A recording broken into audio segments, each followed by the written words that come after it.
अस्सलाम वालेकुम नाज़रीन, आप देख रहे हैं प्रोग्राम 7 से 8। पाक सरजमीन के अमन को फिर किसी की नज़र लगी है। रोशनियों का शहर कराची धमाके से लर्जा है।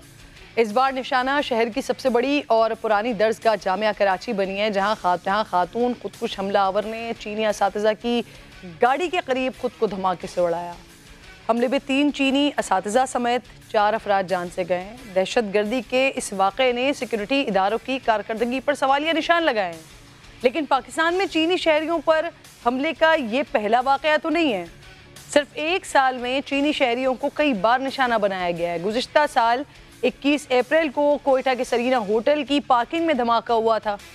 हमले के वक्त चीनी सफ़ीर होटल में मौजूद थे, लेकिन वो खुशकिस्मती से महफूज रहे थे। हमले में 5 अफराद जा भाग और 1 दर्जन से ज़ायद जख्मी हुए थे। 14 जुलाई 2021 कोहिस्तान में दासू हाइड्रो पावर प्रोजेक्ट की बस पर हमला किया गया था, जिसमें 9 चीनी शहरियों समेत 12 अफराद जान से गए थे। 28 जुलाई 2021 को कराची साइट एरिया में नामालूम अफराद ने गाड़ी पर फायरिंग की, जिससे 1 चीनी शहरी जख्मी हुआ था। 20 अगस्त 2021 को गवादर में चीनी काफिले पर हमला किया गया था, जिसमें 2 बच्चे जा भाग और चीनी शहरी समेत 3 जख्मी हुए थे। हमलों के बाद चीन की जानिब से सख्त रद्द अमल दिया गया और उस वक्त के वज़ीर दाखिला शेख रशीद ने चीनी नाराज़गी का एतराफ़ भी किया। शायद इसीलिए नाज़रीन फिर मौजूदा वज़ीर आज़म शहबाज शरीफ साहब फ़ौरन चाइनीज़ सिफारत खाने पहुँचे हैं और वहाँ जाकर उन्होंने अफसोस का इज़हार किया। अहमद रहमान मुझे ज्वाइन कर चुके हैं इस वक्त प्रोग्राम में।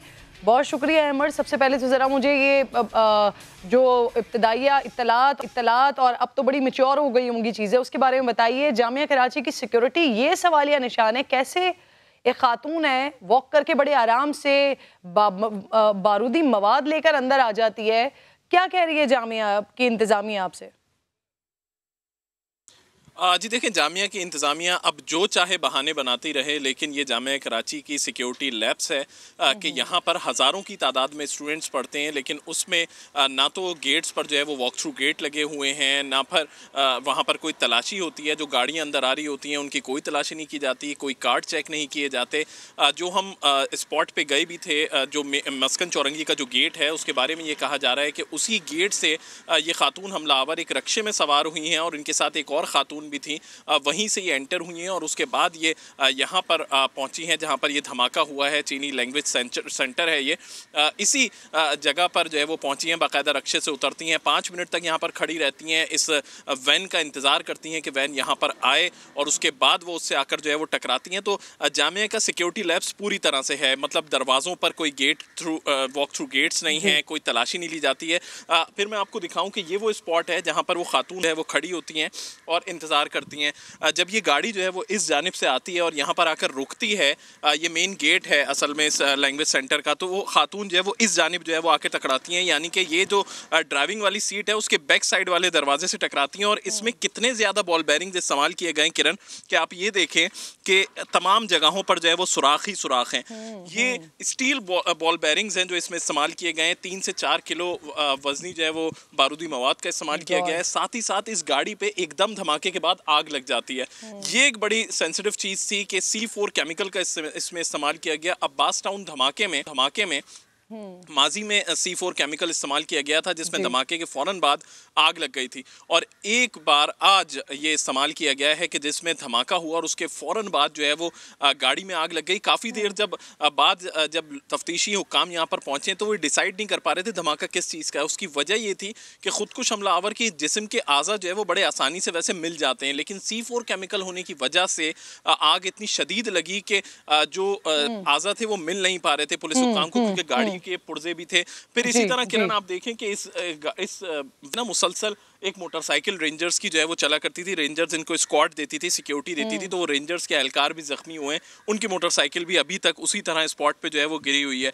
तो ये जामिया का एक तरह से सिक्योरिटी लैब्स है कि बहुत शुक्रिया, थैंक यू, बहुत शुक्रिया आपका अहमद, बहुत शुक्रिया। शाहनवाज कादरी भी इस वक्त मुझे ज्वाइन कर चुके हैं। यूनिवर्सिटी में जो हमला करने वाली खातून रिक्शे में बैठकर पहुंची थी।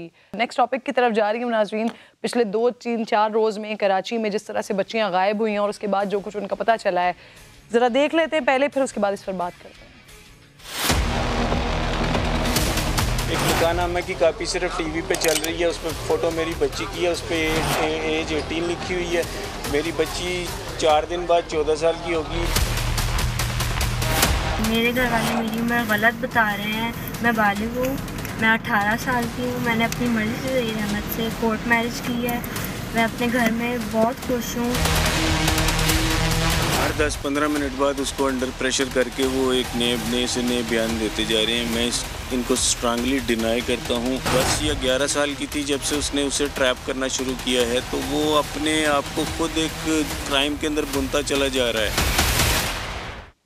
नाज़रीन, कराची की ये दोनों बच्चियां, पहले निम्रा और उसके बाद अब दुआ, ये भी मंजर आम पर आ गई हैं, जो लाहौर के ज़हीर नामी नौजवान से निकाह कर चुकी हैं और अदालत ने उसे शौहर के साथ जाने की इजाज़त दे दी है। अब दुआ के मुताबिक वालिद तशद्दुद करते थे, कज़न से शादी करवाना चाहते थे। लड़की ने कज़न और वालिद पर अगवा की कोशिश का इल्ज़ाम तक लगाया है। वालिद की जानिब से फराहम करदा बे फॉर्म के मुताबिक दुआ 27 अप्रैल को 14 बरस की होंगी, लेकिन बेटी कहती है कि वो 18 साल की है। घर वाले उम्र के हवाले से गलत बयानी कर रहे हैं। जोड़े की वीडियो नाज़रीन देखी जाए तो न सिर्फ दुआ इंतहाई कम उम्र, बल्कि लड़का भी बहुत छोटा, नौ उम्र दिखाई दे रहा है। FA पास है।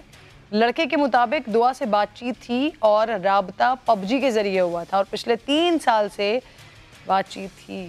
दुआ कराची से खुद रेंट की गाड़ी पर आई और घर के बाहर आकर मैसेज किया। लड़के के मुताबिक उसके घर वाले शादी पर आमादा थे, लेकिन दुआ के घर वालों की तरफ से कोई पॉजिटिव रिस्पांस नहीं मिल रहा था, इसलिए ये इंतहाई कदम उठाया गया। वालिदैन का मौक़िफ़ ये है कि उनकी बेटी को प्रेशराइज़ किया जा रहा है। हो सकता है वीडियो बनाकर ब्लैकमेल किया हो, कराची लाकर चाइल्ड प्रोटेक्शन ब्यूरो में रखा जाए, लेकिन फ़िलहाल दुआ शौहर के साथ वापस चली गई हैं। और आखिर घर से फ़रार और कम उम्री में पसंद की शादी का ये रुझान क्यों बढ़ता जा रहा है? मगरिबी कल्चर से रग़बत वजह है, ड्रामों और फिल्म्स के असरात हैं, या फिर वालिदैन की लापरवाही है, या मोबाइल फ़ोन तक आज़ादाना रसाई है? कम उम्र बच्चे इतने संगीन इक़दामात उठा कैसे सकते हैं? कल भी मैंने इस पर बात की थी बड़ी तफसीली। अभी भी आज मैंने कोशिश की है कि माहिर नफ्सियात से बात किया जा सके और उनसे पूछा जा सके कि ये वालिदैन और बच्चों के दरमियान ये जो इतना ज़्यादा गैप आ चुका है, ये वजह है या कोई और अवामिल हैं? बहुत शुक्रिया उरूज, अस्सलाम वालेकुम। किरण, कैसी हैं आप? मैं बिल्कुल ठीक हूँ। उरूज, मुझे बताइए कि जो वालिदैन कह रहे हैं कि बच्ची को प्रेशराइज किया गया है, वीडियो में ऐसा फील हो रहा है। अच्छा, एक दो वीडियो मैंने देखी तो फील हो रहा था कि शायद बच्ची बड़ी डरी हुई है। अब हो सकता है कि वो वीडियो बनाने की वजह से खौफजदा हो रही हो, लेकिन ये प्रॉब्लम आपने उस बच्ची की बॉडी लैंग्वेज देखी, उसके 3-4 क्लिप्स हैं, आपको क्या लगा देखकर? सोशल मीडिया पर बड़ी बहस हो रही है उसके चेहरे के तासुरात के हवाले से। वही बात जो अभी मैं कर रही थी, मुझे भी फील हुआ और भी लोगों को लग रहा है, लेकिन आप एग्जैक्टली बता सकती हैं कि क्या होगा?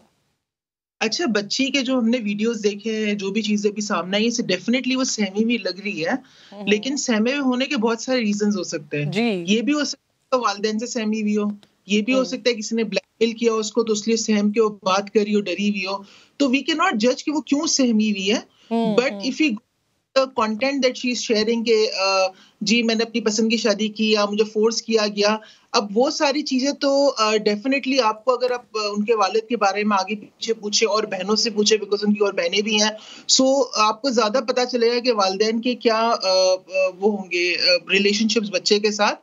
और जहां तक बच्चे की बात है तो बहुत सारे टेस्ट हैं, पता चल सकता है कि एज क्या है, नाबालिग है, बालिग है, क्योंकि पेपर्स भी फॉर्ज हो जाते हैं और इस वक्त हियरसे पे बात चल रही है कि ये कह रहा है, वो कह रही है, बट कोई कॉन्क्रीट चीज हाथ में नहीं जिस पे हम कह सके कि कौन गलत है और कौन सही है। So if you talk about the psychology behind it, कि क्या हो रहा है इस एज की बच्ची जिसके बारे में पेरेंट्स कह रहे हैं कि 13-14 साल उसकी उम्र है, इस एज की बच्ची इतना इंतहाई कदम उठा सकती है? अपने घर से निकलकर लड़के के घर तक पहुंच जाए बगैर किसी की सपोर्ट के, बगैर कोई बैकअप सपोर्ट के?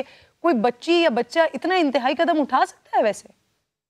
अच्छा, ये तो नहीं हो सकता कि वो बगैर सपोर्टों से, लड़के की सपोर्ट थी, और जिस तरह का लड़के की फैमिली तैयार थी तो लड़के की फैमिली की भी हो सकता है सपोर्ट हो, तो शी वाज़न्ट विदाउट सपोर्ट। लेकिन यस, एक एक्सट्रीम जो ये कदम उठाया, इसके बहुत सारे रीजंस होते हैं। कभी आपने एक बॉल की मिसाल है, जितना जोर से बॉल को नीचे मारेंगे आप, उतनी जोर से वो ऊपर जाएगी। जितना बच्चे सप्रेस रखेंगे, कम्युनिकेशन का गैप होगा, या आपको ये नहीं पता होगा बच्चा कर क्या रहा है, उसकी सुननी नहीं जाएगी, तो वो कहीं और अपने आप को सिक्योर फील करता हुआ कोई और उसको ब्रेन वॉश भी कर सकता है, कोई और उसको अपनी तरफ माइल भी कर सकता है। तो ये सारी चीजें डिपेंड करती है कि घर का माहौल क्या था बच्ची का, कि कितना इजीली उसका माइंड, अगर आप कहें चलो उसे ब्रेन वॉश किया, for example take that theory, अगर उसको ब्रेन वॉश भी किया है तो क्यों इतनी आसानी से वो ब्रेन वॉश हो गई? See, I'm not saying that parents are at fault. I'm not saying that at all. But there has to be कोई ना कोई कमी थी कि वो बच्ची ने बाहर जाके वो सिक्योरिटी, वो सपोर्ट उसको बाहर ढूंढा। बिकॉज एक सिक्योर बच्चा वो बाहर सिक्योरिटी नहीं ढूंढता है। एक सिक्योर, इवन शादीशुदा रिलेशनशिप में अगर मियाँ बीवी सिक्योर हो तो बाहर कोई चीज नहीं ढूंढते हैं। तो the same thing goes with the kids as well.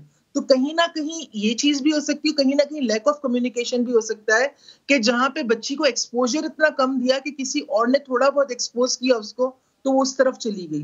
तो एक्सपोजर कम होने की वजह, कम्युनिकेशन कम होने की वजह, और दूसरा ये कि आप उस लेवल पे जाके बात नहीं करें। ठीक है, आप मोबाइल फराम कर रहे हैं, आप अच्छी जिंदगी फराम कर रहे हैं बच्चे को, आप अच्छी स्कूल में पढ़ा रहे हैं, लेकिन क्या आप बच्चे के साथ कनेक्टेड हैं? That is a big question that after I think जो भी आप फैसिलिटेट कर रहे हैं लेकिन उसके साथ साथ बच्चे के साथ आपका ताल्लुक कैसा है, इस पे आप फोकस कर रहे हैं नहीं कर रहे, ये बहुत बड़ा सवाल है। अच्छा, आप मुझे बताइए कि जिस तरह का पेरेंट्स की तरफ से अब बिहेव किया जा रहा है, वो जो बात कर रहे हैं अब चाइल्ड प्रोटेक्शन ब्यूरो में लाने की बात कर रहे हैं, आपको क्या लगता है? अब निकाह भी हो चुका, बच्ची खुद से इकरार भी कर रही है, वो एक फिर अलग बहस है कि उसके साथ उसको डराया धमकाया गया या उसने अपनी मर्जी से किया, लेकिन वो इकरार कर रही है कि उसने निकाह कर लिया है।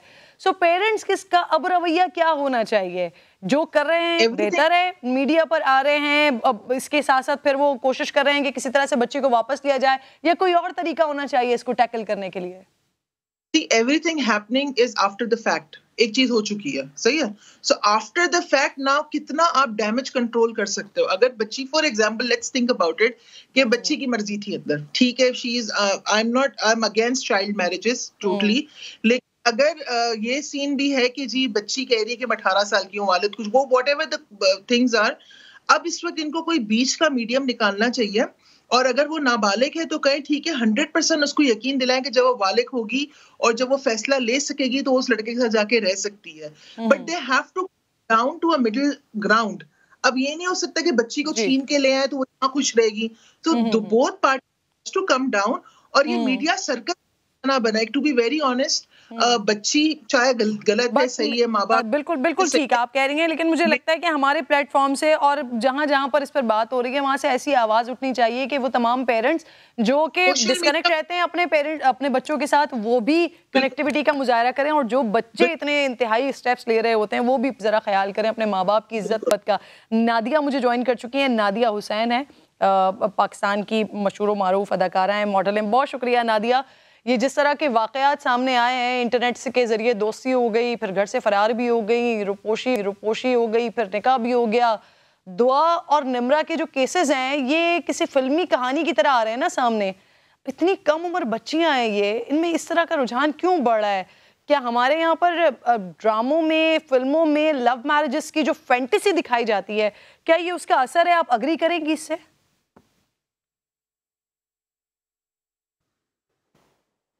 बिल्कुल, कुछ हद तक जो है वो इस चीज को काफी इसको जो है वो बढ़ा चढ़ा के जो है वो दिखाया जाता है, और खास तौर पे जो सो कॉल्ड हैप्पी एंडिंग है वो भी जो है एक बहुत गलत आई वुड से मैसेज जाता है लड़कियों को, यंग लड़कियों को, कि बस प्यार ही जो है वो you know is the end all, कि बस अगर आपके दरमियान प्यार है, मोहब्बत है, और वो उसकी भी डेफिनेशन को ऐसा समझ नहीं पाते हैं, तो देन दे स्टार्ट बिलीविंग कि this is what this is the end, you know, कि बस यही पे ही जो है ना बात खत्म हो जाती है। वहां पे बात खत्म नहीं होती है, वहां से बात शुरू होती है। Very true. नादिया, ड्रामों में, फिल्मों में इसके जरिए जो ऐसे रुझानात की हौसला शिकनी और यंगस्टर्स की जहन साजी पर काम क्यों नहीं हो रहा? ऐसे मौज़ूआत शोबिस इंडस्ट्री की तरजीह क्यों नहीं रहे? इनफैक्ट आप बिल्कुल सही कह रही हैं कि अब हमारा फोकस हैप्पी एंडिंग वाला हो गया है, लेकिन इससे पहले अगर 10 साल पहले के ड्रामास देखे जाएं तो वहां पर कोई कंक्लूजन हुआ करता था ड्रामे का। देखिए, it's not just about dramas. मुझे तो लगता है कि ये जो यंगर जनरेशन है ये बहुत ज्यादा ड्रामा तो देखती भी नहीं है। They are watching more of YouTube, they are watching more of जो कि आपकी कंटेंट जो आपके फोन पे अवेलेबल है, बिकॉज ड्रामे जो है वो आप टेलीविजन पे देखते हैं। टेलीविजन का जो कॉन्सेप्ट है वो मेरी एज ग्रुप तक या मेरे पेरेंट्स जो है वो अब टेलीविजन देखते हैं, लेकिन बहुत सा जो यंगर एज ग्रुप है वो अपने टैबलेट्स में होते हैं, वो अपने फोन्स में मशगूल होते हैं। दे आर मोर और less watching YouTube, they are on TikTok, वो सोशल मीडिया पे ज्यादा होते हैं। तो वहां पे जो जिस किस्म का कंटेंट वो देख रहे हैं, जिस किस्म के कंटेंट से वो इंस्पायर हो रहे हैं, वो कंटेंट जो है वो फिल्टर करना या वो उस चीज को के बारे में बातचीत करना, दैट इज समथिंग कि जो पेरेंट्स की रिस्पॉन्सिबिलिटी आती है कि आप पेरेंट्स जो है वो आपके बच्चों के साथ, अपने बच्चों के साथ किस किस्म का रिश्ता रखते हैं, वो क्या बातें करते हैं, वो किस किस्म की जो है ना वो कहानियां अपने बच्चों को या बच्चों को बताते हैं, समझाते हैं कि एक ओपन माइंडेडनेस होना बहुत जरूरी है आजकल के दौर में, कि आप चीजें डिस्कस करें कि भाई ये अच्छा हुआ, इशू ये हुआ, अब आपकी क्या राय है इसके अंदर। बच्चों की राय भी ना बहुत जरूरी है कि भाई ये चीज सही थी, ये चीज गलत थी। तो this is something that they are all getting from the internet, you know, like ये सोशल मीडिया का जो बिल्कुल आपने इंटरनेट की बात की, मैं रिक्वेस्ट करूंगी आपसे, आपकी बड़ी जबरदस्त रीच है अपने फैंस के साथ, लोगों के साथ कनेक्टिविटी है आपकी, तो मैं आपसे रिक्वेस्ट करूंगी ना सिर्फ आपसे बल्कि मीडिया इंडस्ट्री के दीगर लोगों से कि प्लीज ऐसा कंटेंट प्रोड्यूस करें, जनरेट करें कि जिसके जरिए जो किसी ना किसी तरीके से बेरारवी का शिकार हो रहे हैं उनकी तरबियत हो सके और जिस जिस प्लेटफॉर्म से इस पर आवाज़ उठाई जा सके उस पर बात की जाए। बहुत शुक्रिया आप दोनों मेहमानों का। एक छोटा सा ब्रेक ले रही हूँ, ब्रेक के बाद वापस आती हूँ।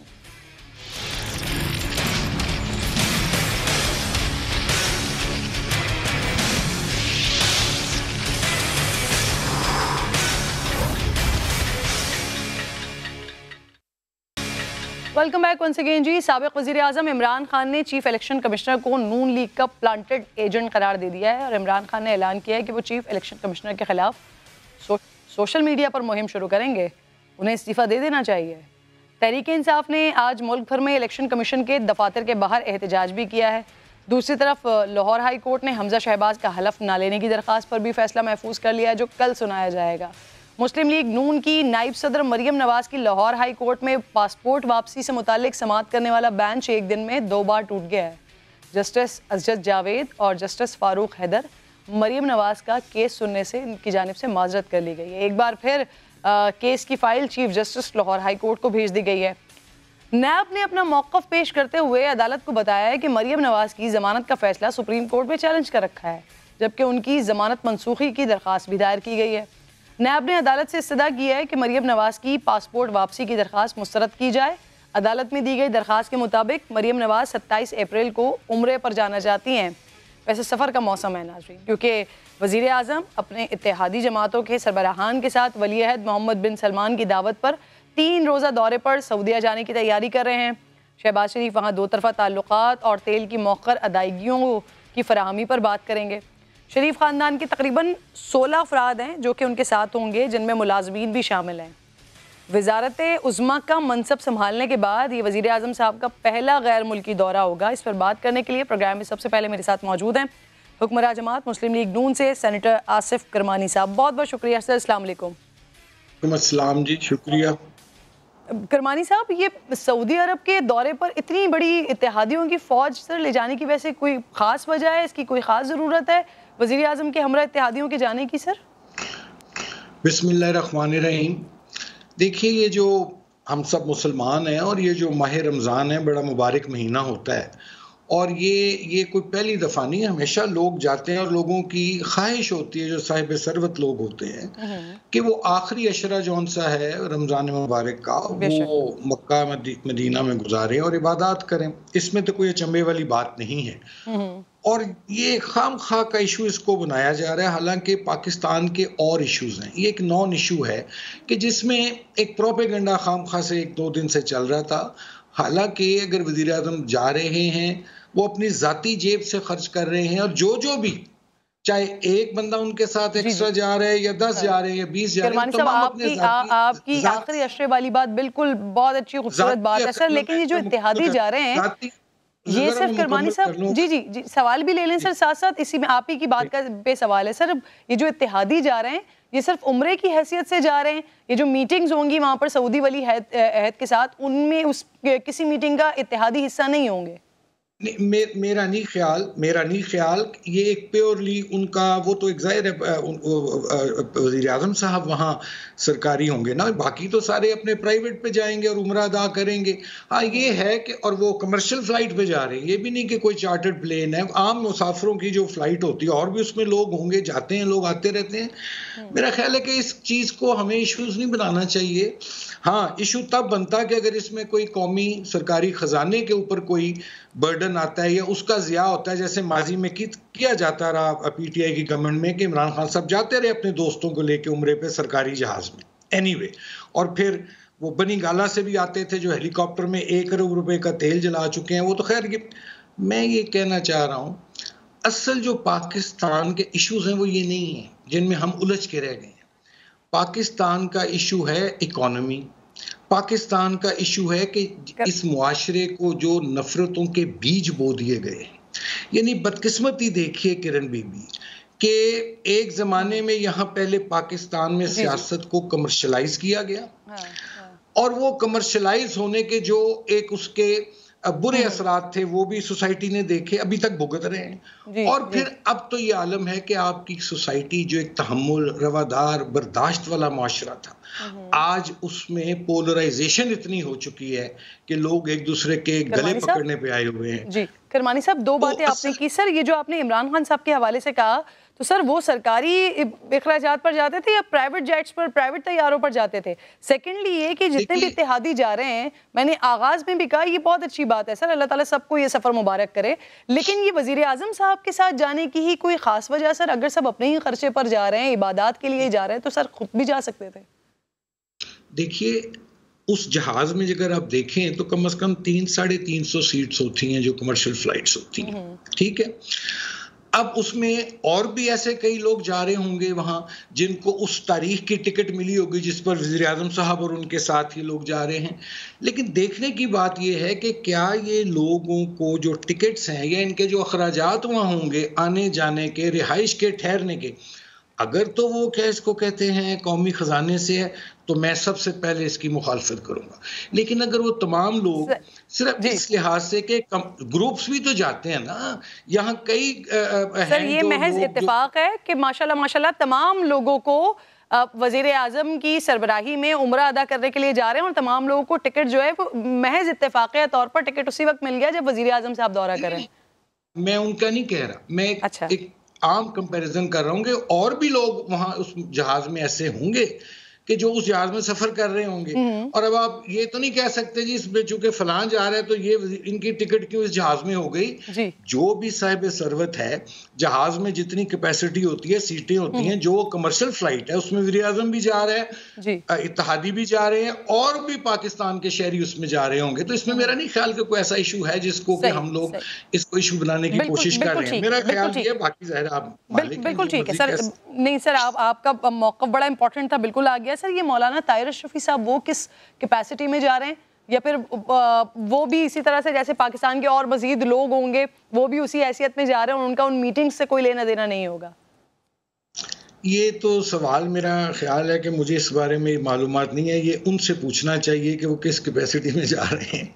ये तो हाफिज साहब से पूछना, दरियाफ्त करना चाहिए।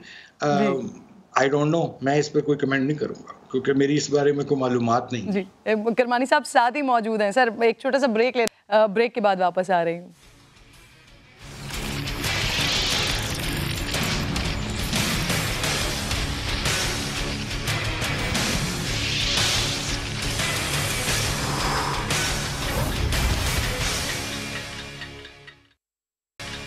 प्रोग्राम में एक बार फिर आपको खुशामदीद कहूँगी। अली मोहम्मद खान साहब तहरीक इंसाफ से साबिक वज़ीर मुमलिकत बराए पार्लिमानी उमूर ज्वाइन कर चुके हैं मुझे प्रोग्राम में। अली मोहम्मद खान साहब अस्सलाम वालेकुम। वालेकुम सलाम। अली साहब, अगर वज़ीर आज़म समेत तमाम अरकान अपने खर्चे पर सऊदी अरब जा रहे हैं तो फिर तहरीक इंसाफ को फिर तो कोई ऑब्जेक्शन नहीं है? बिस्मिल्लाह रहमान रहीम, अल्लाहुम्मा सल्लि व सल्लिम व बारिक अला सय्यिदिना मोहम्मद। बहुत शुक्रिया जी। देखें, मेन इशू होता है पब्लिक एक्सचेकर का, कि पब्लिक एक्सचेकर की मनी जो है वो यूज ना हो। और दूसरा ये है कि देखें, जो आपका जो सरकारी ओहदा है, आप सरकारी कामों के लिए तो उसको यूज कर सकते हैं, लेकिन जाती कामों के लिए आप उसको जो है वो यूज नहीं कर सकते। ये जो भी अभी एक कंट्रोवर्सी बनी है शहबाज शरीफ साहब की और उनके रफ़ाकार की, बुनियादी उसकी वजह यही है कि जो खबरें आई कि बोइंग जो है वो 777 को तैयार करने का हुक्म किया गया, फिर एक बहुत बड़ी कोई लिस्ट आई उनके लोगों की जिसमें उनके रफ़ाकार भी हैं, वज़राए कराम भी हैं और मुलाजमीन भी हैं। ये चीज़ें जो हैं वो ठीक नहीं है। अगर कोई प्योरली अपने खर्चे पे जाता है जिसमें स्टेट का कोई भी जो है वो यूज़ नहीं होता, जहाँ आप स्टेट प्रोटोकॉल यूज़ करते हैं, स्पेसिफिकली अगर आप उम्रा के लिए जा रहे हैं, वो बड़ा अजीब सा लगता है। लेकिन क्योंकि एक नफली इबादत है, वो एक इंसान का अपने अल्लाह के साथ एक मामला है, किसी के ईमान पे किसी को सवाल भी नहीं करना चाहिए। लेकिन पब्लिक मनी, पब्लिक एक्सचेकर और सरकारी वसाइल जाती इबादतें इन चीज़ों के लिए यूज़ नहीं होनी चाहिए। बाकी अगर कोई अपना खर्चा करता है तो ये अच्छी बात है, लेकिन इस पे बड़ा ह्यू एंड क्राई हुआ है, और अगर ये ह्यू एंड क्राई ना होता तो जितनी क्लैरिफिकेशन मोहतरम शहबाज साहब की तरफ से आई है शायद वो ना आती। अच्छा सर, अब आज वैसे इमरान खान साहब कह रहे हैं कि चीफ इलेक्शन कमिश्नर नून लीग के प्लांटेड एजेंट हैं। कुछ दिन पहले उन्होंने रिपोर्टर से जब वो बात कर रहे थे तो उन्होंने कहा था कि एस्टैब्लिशमेंट की तजवीज़ थी उस पर आएगी। तो इसका मतलब फिर क्या समझे सर, एस्टैब्लिशमेंट ने नून लीग का एजेंट प्लांट करवाया इलेक्शन कमीशन में? देखिए, मैं ये जो चीफ इलेक्शन कमिश्नर साहब की बात है, इत्तेफाक से मैं उन दिनों उसी पार्लियामेंट्री कमेटी में शायद था भी, तो बहुत सी चीजें सामने आई भी। अब किसी शख्स का किसी के साथ रिश्तेदारी है, किसी का कोई ताल्लुक है, वो जो है तब तक इररेलेवेंट होता है जब तक आपका किरदार अबव बोर्ड हो। वरना जो हमारे चीफ इलेक्शन कमिश्नर साहब हैं, राजा साहब, इनके बड़े क्लोज लिंक्स हैं मुस्लिम लीग नवाज के, जो उनके माजी में करीबी उनके साथ अफसरानों का ताल्लुक रहा और एक लिंक्स बहाल रहे। लेकिन आपका किरदार फिर वाज़ेह करता है कि क्या आप अपने ओहदे से इंसाफ कर पाते हैं या नहीं। यहाँ तो हर किसी का किसी न किसी से ताल्लुक रहेगा, ये तो एक सामनी बात रह जाती है। अगर आपका किरदार न्यूट्रल हो, अगर आपका किरदार अबव बोर्ड हो, ये चीजें बड़ी सानवी रह जाती हैं। लेकिन यहाँ चीफ इलेक्शन कमिश्नर साहब ने जिस तरीके से कंडक्ट किया है, वो कंडक्ट असल में बहुत बड़ा क्वेश्चन मार्क है कि कभी भी चेयरमैन इमरान खान साहब ने या हमारे खान साहब जो बात की, इमरान खान साहब ने जो बात की, तो मैंने जिस तरह से आपसे पूछा कि पहले उन्होंने कहा कि एस्टैब्लिशमेंट की तजवीज़, फिर उसके बाद अब वो कह रहे हैं कि नून लीग का प्लांटेड किया हुआ आलाकार है, तो सर फिर इसे इसी तरह से समझा जाए जो वो मैसेज दे रहे हैं? जी मैं अर्ज करता हूँ, देखें, कभी भी चेयरमैन इमरान खान साहब ने या हमारे वकला हजरात ने जो इलेक्शन कमीशन में तहरीक इंसाफ को रिप्रेजेंट करते हैं, या हम जो भी खान साहब के बाद जो भी लीडरशिप में जितने भी हम लोग आते हैं, कभी किसी एक भी जिम्मेदार शख्स ने ये आपको नहीं कहा होगा कि आप हमारी स्क्रूटनी ना करें, आप हमारा एहतसाब ना करें। एक बात की गई कि आप सिंगल आउट ना करें। इस मुल्क में 2-3 बड़ी जमातें और भी हैं, हमारी सिर्फ पहली बारी है। 3.25 साल हमने हुकूमत की है, 3.5 साल, और ये 4 बार बारियां लगा चुके हैं। पीपल्स पार्टी 4 बार और ये मुस्लिम लीग नून की चौथी बारी है। तो अगर आपने डे टू डे करना था तो आप उनका भी करें, ताकि अगर आपकी नीयत ठीक भी है, लेकिन जो वो सामने नजर आता है वो कहते हैं कि जस्टिस शेख रशीद साहब ने भी खत लिखा था ना इनके लिए वज़ीर आज़म साहब को, तो वो भी फिर किसी साजिश के तहत ही लिखा गया था। देखिए, शेख साहब तो अपना जवाब जाहिर है वो देंगे, क्योंकि मुझे नहीं पता उन्होंने किस तनाजर में ये खत लिखा है। लेकिन जब तक आप एक ओहदे पे आए नहीं होते, आप देखें ये छुपा हुआ खरबूजा होता है, जब तक आप एक ओहदे पे आए नहीं होते आपका पता नहीं लगता। लेकिन जब यहाँ पे भी आए हैं, क्या मजायका था कि अगर day to day peoples party या नून लीग का भी कर देते, कोई इसमें चूंच चना फिर कर सकता था। दूसरा, इसमें 2 नुकात और भी हैं। देखें, पाकिस्तान तहरीक इंसाफ, हम अपनी जमात में फंड रेजिंग का कॉन्सेप्ट हम लेके आए, जिस तरह वेस्ट में होता है, अमेरिका में, यूके में या किसी भी बड़े तरक्याफ्ता मुल्क में होता है कि आप फंड रेजिंग के जरिए अपनी जमात जो है वो चलाते हैं। हमने अभी ये अपने 4 जलसों के लिए बड़ी मैसिव फंड रेजिंग की है। मिडिल क्लास लोगों की फंड रेजिंग से ये पार्टी चलती है। मुझे क्लोज करना है, मुझे बता दें, धरना 2 की तरफ जा रहे हैं आप लोग ईद के बाद? ये तो फॉरेन फंडिंग का केस ही नहीं है। धरना 2 की तरफ जा रहे हैं ईद के बाद? देखें, जाहिर है हमने एहतजाज करना है, निकलना है, और लॉन्ग मार्च की कॉल हकीकी आज़ादी के लिए मोहतरम इमरान खान साहब ने दी है। लेकिन मैं ये भी समझता हूँ कि वीक और 2 is a long time in politics.